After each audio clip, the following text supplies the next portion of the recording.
Okay, y'all, we are about to get into chapter 19. We have come so far in this book. Like, what are y'all's thoughts so far? Like, I feel like this book is definitely one where you think you know what's going on. And like, cause you know me, like I love like, oh yep, this is happening and this is gonna happen like this and then that's gonna happen like that. I like to foresee and foreshadow. But this is one of those where it will throw you for a loop. Jeffrey Harris will throw you for a loop. He'll have you thinking like, oh, I know what's about to happen. Da, da, da.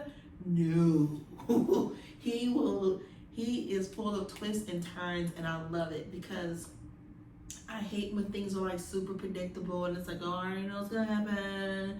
You know, there are still things that I'm like, you know what I mean? Like the whole thing with Brady and Tanya, talk about Tanya. That's gonna end up being her new theme song. Talk about Tanya. That is her new theme song. All right.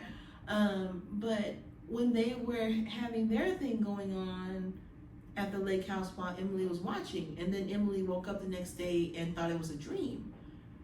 But Brady thought that it actually happened. So I'm like, did it actually happen? What's going on?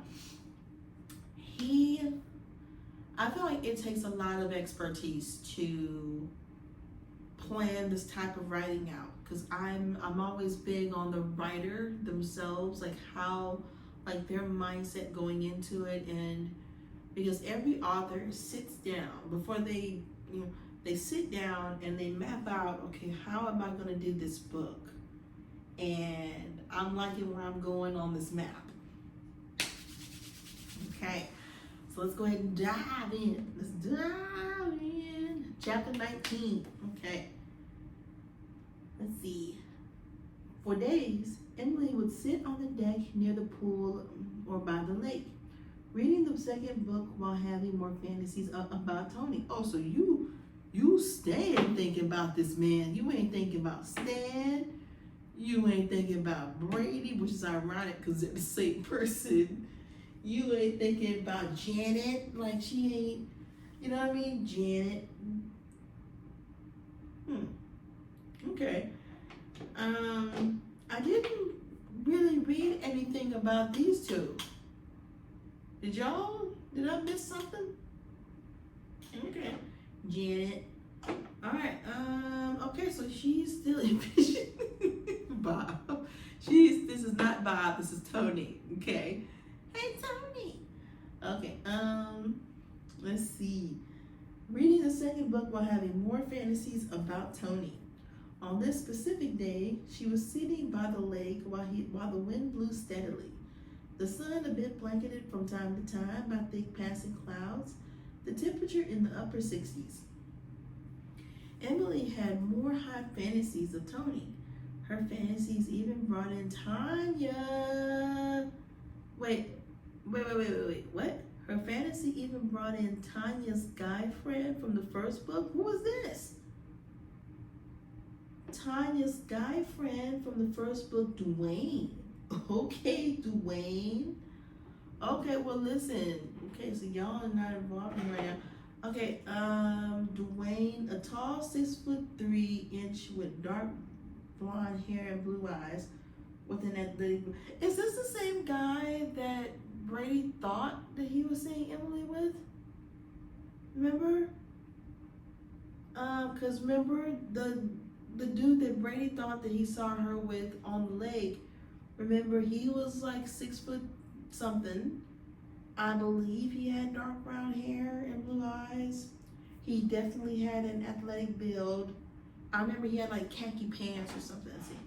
She was thinking back to the first book where Stan was assuming that Tanya was cheating on him with her friend Dwayne, forgetting that he is gay. Wait. Wait. So is she fantasizing about Dwayne, or her fantasy even brought in? Okay. All right. Well, Tanya, this ain't about you, girl. Okay. In Emily's fantasies, he he could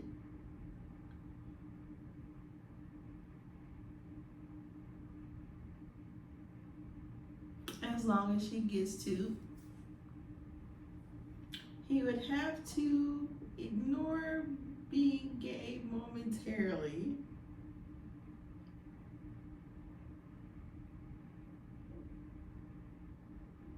Hell, I'll let him that.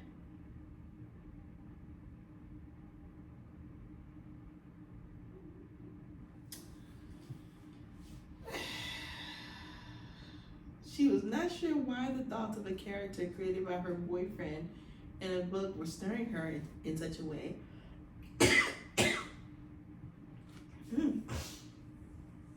She is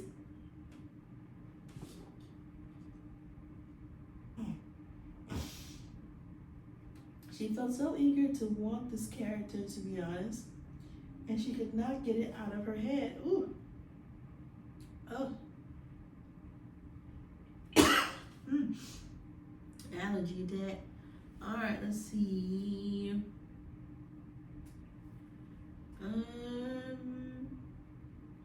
Imagining his voice. Ooh.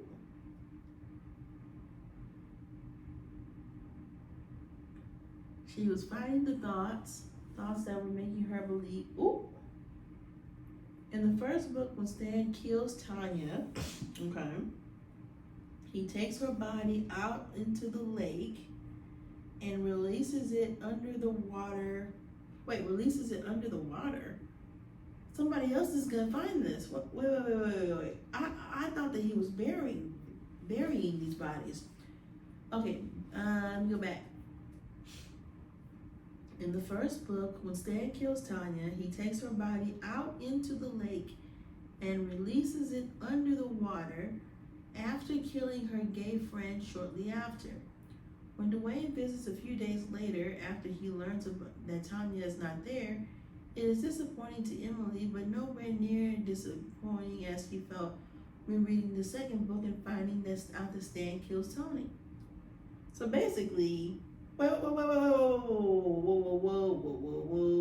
Okay, whoa. So Stan killed Tanya. We know that.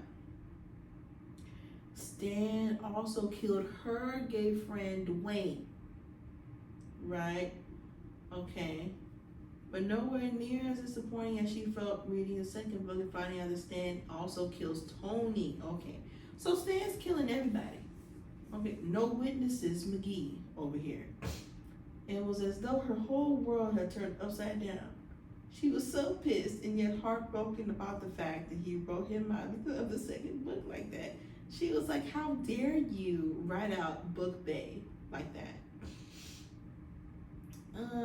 Brady sits at his computer. Okay, back to Brady. Okay. Brady sits at his computer, staring at the monitor with a blank expression. He is unsure of what he had written, not remembering anything he had written down. Stan walks into the room, looking over at Brady, staring at the screen with no clue what to do with his novel. Let me guess, you still aren't responsible for what is written down.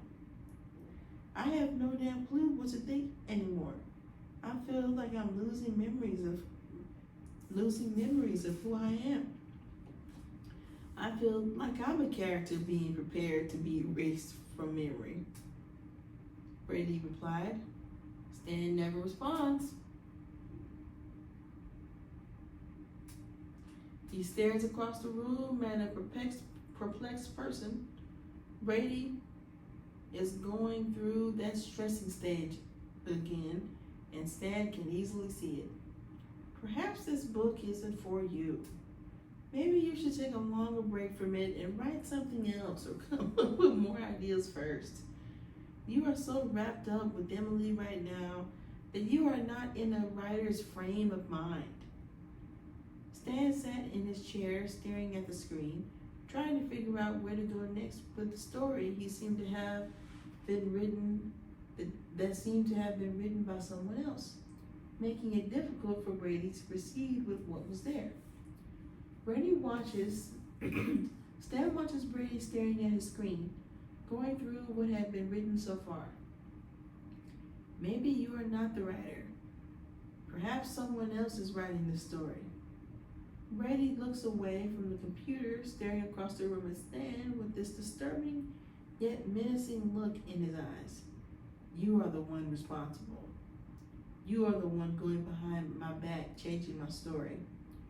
Brady responded while getting up out of his chair and working his way towards Stan. When he reached Stan,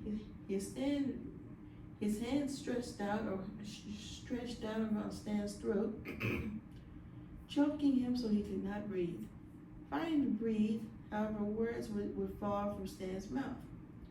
Killing me won't change what is happening, he said, fighting to breathe while allowing Brady to choke the life out of him without even fighting back. It was as though he knew Brady was going to do this, and this thought was indeed running through Brady's mind the entire time he was choking Stan. When Stan's lifeless body falls to the floor, Brady hurries to his computer and checks over to see if what had just taken place was written down, like the few other times he had witnessed it happen, and to his surprise, nothing new was written down. He looks over across the room, a bit shocked to find that Stan's body was not on the floor where he fell lifeless at Brady's feet. Without you in my head, maybe I could get some writing done after all, Brady mumbled, with this look of satisfaction across his face. He felt that needed to be done to get rid of his imagination. His counterpart.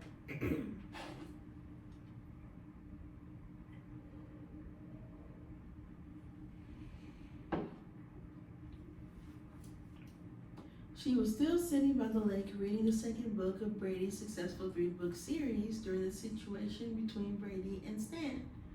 While all of that was taking place, her reading was interrupted by the sound of someone standing behind her, clearing her throat, as though they were reaching out for her attention. A bit startled, Emily, sitting on the ground wearing blue jeans, sneakers, and a thin blue hoodie, turned and looked behind her. What she saw made her blood run cold. She was in shock. Her widened green eyes had fallen onto the man she was lusting over. The man she had been fantasizing about was now standing within 10 feet from where she was sitting on the ground. He wore brown hiking boots, blue jeans, and a thin red hoodie. She gazed into his hazel-colored eyes that gazed right back at hers. His short brown hair, the skin tone that went so well with his face, and the smile that he was giving made her. The thought of him her heart was racing at the sight of him standing before her. Are you okay? He asked with a bright smile that could rival the light from the sun. She thought before she nodded okay back at him. He chuckled before walking closer to Emily, extending his right hand towards her and reaching out so she would take his hand. When her hand touched him, he pulled her up off the ground, and right into his body she fell. He held her up against him, staring down into her green eyes. She felt like chocolate melting in the sun, the way her heart was racing and his hand against hers. When he pulled her up from the ground, made her feel squirmy for more of his touch. She could not believe how she was feeling around him. She felt like chasing the hot quarterback. She was feeling like I'm Tony. He introduced himself. Or at least he had the decency to introduce himself. Let's see. While pushing a strand of her red hair away from her face, she felt like it would she would melt into his arms like butter when he did that. He made her drool. Itching to tick. I'm Emily, she answered back. Girl, you got a whole man back at the house, crazy as he is. But you're right, he was doing stuff with Tanya a few chapters ago, so I'm a hush. Okay.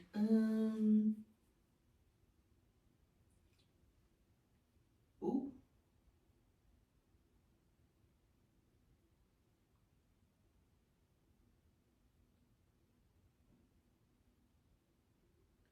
Brady had watched her through one of the many windows from inside the living room, a bit puzzled as to why she was standing the way she was, looking upward as though she were facing someone right up on her. He saw no one around her, and he could see her lips move as though she were speaking to someone. From what he could see of her face, from the distance she was in, it looked as though she were in a trance, or maybe she was daydreaming. I want you, not until we pass out. Let's see. Oh, and here he come messing it up, killing the vibe. Here he come, killing the vibe. Let's see. Before she heard Brady calling out her name in a soft, confused tone, let me be great, okay? Let me, an imaginary Tony, be great, okay? Let's see. She looks and sees Brady standing within 10 feet. She looks and sees Brady standing within 10 feet of where she is standing now, and right away she no longer sees Tony standing in front of her, holding her against him, trying to keep herself calm and not lose her attitude after Brady's appearance caused her to lose Tony's. Who were you talking to? Brady asked. She was reluctant to answer his question. Emily would not respond immediately. She grabbed the book off the ground where she had been sitting and reading for the last hour. Brady could tell she was hesitating to answer him, leaving him a bit speechless himself while he stood there and watched her grab the book before she would finally respond. Nobody. She walked right by him, not saying another word. A bit angry that he had to show up then. She was already upset that he wrote Tony off in the second book. She was starting to wonder what the third man could be like in the third book, if there was one. She thought while walking further down by the lake. Brady watches her walk away, trying to figure out what the hell that was about before he is interrupted by Stan's voice, speaking while walking up and standing beside Brady. You got your imagination, she's got hers. Brady turns and looks at Stan with a look of surprise. Stan knew exactly what that look was about. If you think you were going to get rid of me that easily, you are surely a fool. Brady disappointedly shakes his head while walking away, leaving Stan alone. And while heading back to his house, he can hear Stan say something else. Welcome, Brady, to the fourth book of the Novelist and the Lake House. He wasn't sure what he meant by that, but he ignored it anyway. Wait, welcome to the fourth book. So that means, welcome to the fourth book. You are in the fourth book. Like you are physically inside the fourth book. That's what that means. He was not trusting Stan anymore. What if we're reading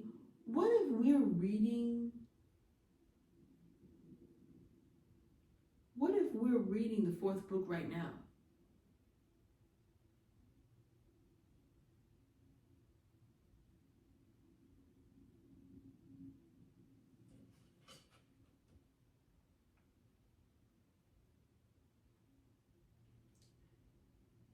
I see. He did not want to talk. No, what if we are though? Like what if this is literally the finished book that Brady was trying to write? Because everything that he's writing is actually happening in the book. So what if we are actually reading the fourth installment right now? All right, let's see. He wasn't sure what he meant by that, but he ignored it anyway. He did not want to talk any further with Stan. He was not trusting Stan anymore, and he wasn't trusting Emily again anymore either. What? Too many secrets lurking around the lake house. What did she do? She's talking to herself. That's not dangerous. You talk to yourself, joke with yourself, argue with yourself, fighting and choking. You up here imagining certain things. Okay? So let her have her imagination. Let her be in imagination land. Okay? All right. So now we're about to get to chapter 20. Okay? So yeah, basically she is not fantasizing about Brady at all. Okay? Nor is she fantasizing about Stan. She's all about Tony right now, and a little bit of Dwayne. She was liking him too. I think that she might be getting tired of Brady.